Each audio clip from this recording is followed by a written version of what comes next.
The Keys, by virtue of being one of the most vulnerable communities in the country, certainly to hurricanes, Irma was different. Hurricane Irma showed us that when the storm came ashore, it brought a tidal surge which destroyed a lot of property. The debris, as an example, 4 or 5 times greater than what they've normally had to deal with, 2.5 million cubic tons. That's a lot of rubble.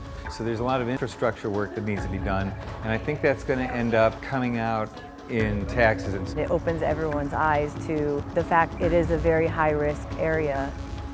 We have some real challenges, especially with people who are emotionally tied to a specific footprint where their families grew up. And when you see the aftermath of a hurricane like Irma, it really causes a lot of people to really rethink where they want to put their families potentially in harm's way. It's really important to look at a whole series of risks.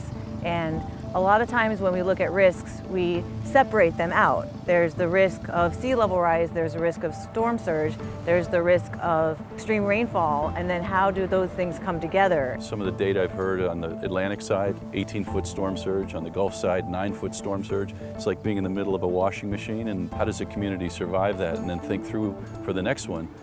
The effects of sea level rise are felt not only in Islamorada, but all along the Gulf of Mexico. Combining an existing surge model tool with an updated surge model developed by NOAA, the South Florida Regional Planning Council was able to simulate a number of possible hurricanes under different sea level rise scenarios. By including sea level rise projections for 2040 and 2060 into storm surge modeling efforts, these simulations showed the resulting amount of water that would flood Islamorada during future storms.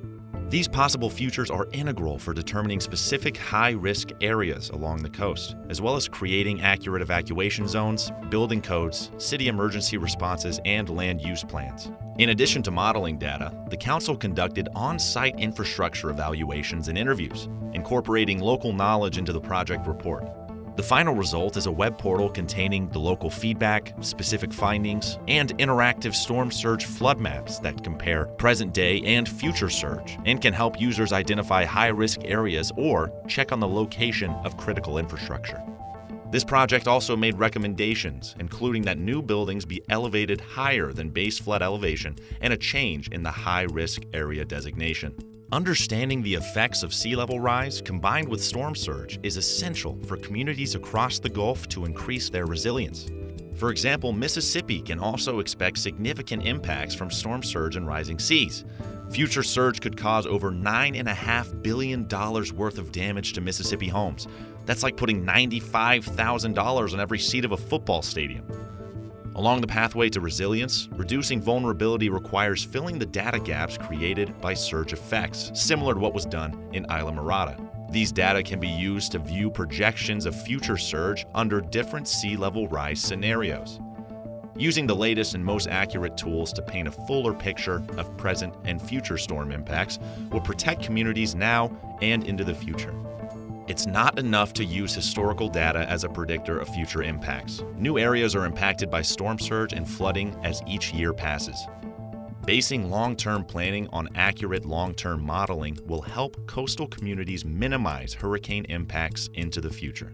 There are areas that are more resilient than others, so understanding the data and understanding where to fortify and where to develop. By knowing the risks, makes it so that we know where to target resilience efforts. We are interested in seeing how we can use these models to predict our future.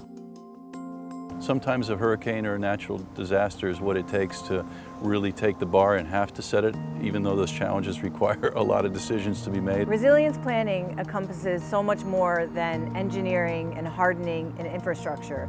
There always needs to be some component of the natural environment. With all this knowledge, we're now budgeting and planning for the next future years. If you look at economics, $1 in mitigation or planning can save $4 to $6 on the recovery side. $1 million that you can invest in infrastructure that's going to save you $6 million down the road, that's very smart.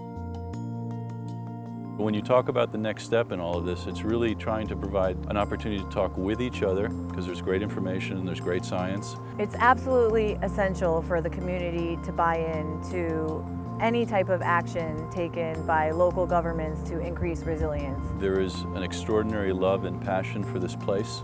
It will always be resilient and it will always be spectacular.